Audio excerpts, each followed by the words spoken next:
en tout cas avoir la compétence en gestion de projet, c'est souvent un facteur clé de succès pour un projet SEO. Et donc le premier point, c'est d'abord de faire un bon démarrage. Et pour faire un bon démarrage, il faut trois choses. Il faut faire un état des lieux des ressources. Est-ce qu'on a de l'argent pour le projet SEO? Est-ce qu'on a des gens qui ont du talent pour le faire? Est-ce que ces gens-là, ils ont le temps? Et une fois qu'on a fait l'état des lieux des ressources, déjà on sait quelles actions a priori on sait mener. Ensuite, il faut s'appuyer sur des métriques très précis, du Majestic SEO par exemple pour analyser son link profile et savoir quel est celui des concurrents et bâtir le plan d'action sur ces métriques-là. Il faut avoir une bonne connaissance de son site, utiliser des outils comme OnCrawl par exemple pour savoir où on en est sur les optimisations on-site. Et puis, donc une fois qu'on a fait ce boulot-là, eh bien, on est capable de faire le planning, d'écrire le plan d'action et surtout de définir quels sont les livrables et quels sont les éléments qui permettent de dire que le projet SEO il est un succès ou un échec. Et donc, il est bon pour faire un démarrage correct d'écrire ces éléments, soit sous la forme d'une note de lancement, soit sous la forme d'un email récapitulatif à l'ensemble des acteurs du projet. Et puis il faut, pour réussir un projet SEO, comme dans n'importe quel projet, c'est une question de méthode et de communication. Donc du point de vue de la méthode, évidemment, s'appuyer sur des bons métriques, s'organiser avec des outils de gestion de projet du type Trello, bien définir ses tâches, être assez précis sur la définition des tâches de chacun, faire des comités de pilotage, des comités de suivi à intervalles réguliers, puisque ça permet d'avoir une bonne communication.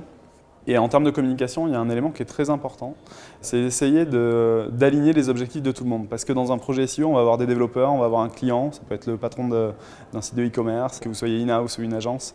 Donc il y a un client, il y a une équipe SEO, il y a des développeurs, et puis il y a aussi un autre acteur qui s'appelle Google, qui n'est pas avare de bâtons dans vos roues. Et donc il faut essayer de jongler avec tout ça. Et la communication, c'est un des pivots pour le succès d'un projet. Et donc faire du reporting, le faire de manière automatisée, que ça ne prenne pas de temps, que tout le monde comprenne bien les enjeux, les risques, et que tout le monde comprenne bien les objectifs de chacun. Quel est l'objectif de l'équipe de développement? Quel est l'objectif du patron?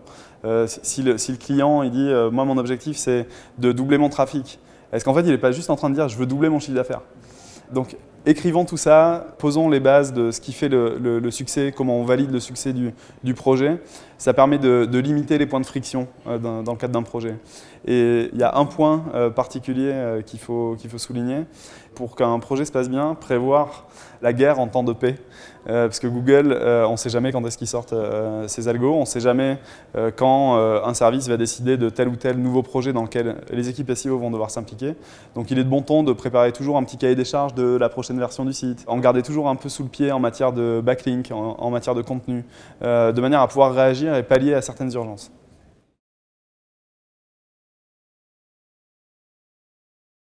Je pense que ça fait partie du bon démarrage. Il faut être capable de se dire est-ce qu'on a du temps, est-ce qu'on a de l'argent, pouvoir, en fonction de ces contraintes-là, dire quel est le jeu d'action le plus approprié. Et un exemple assez simple, c'est vous avez besoin d'avoir des liens, vous n'avez pas beaucoup de temps, mais vous avez du budget. Le plus simple, vous n'avez pas de temps, vous avez du budget, vous allez acheter des liens.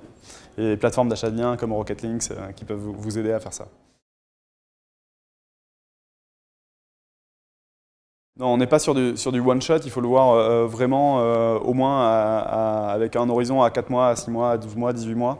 Mais l'important, c'est que tous les mois, on remet à jour les objectifs, les métriques, l'enjeu de la période qui arrive, qu'est-ce qu'on a bien fait sur la période précédente, quels sont les points d'amélioration, et que ce soit vraiment un work in progress avec des points d'étape assez décisifs, des comités de pilotage qui permettent de remettre à niveau les enjeux, l'état des risques, l'état des projets, l'ambition stratégique du client. C'est important de se parler.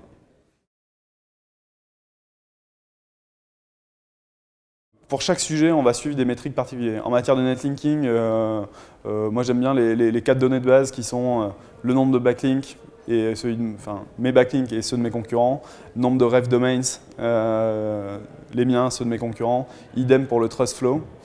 Idem pour le citation flow en provenance de Majestic. On aime bien aussi regarder les encres de liens, faire un petit point tous les mois.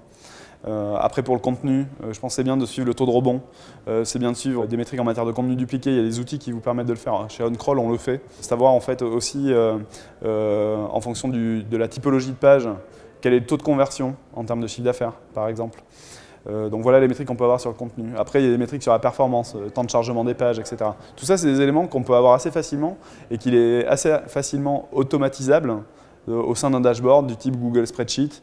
Il y a plein d'API, vous pouvez tout intégrer dans un tableur et pas passer 2 heures à faire le reporting au client.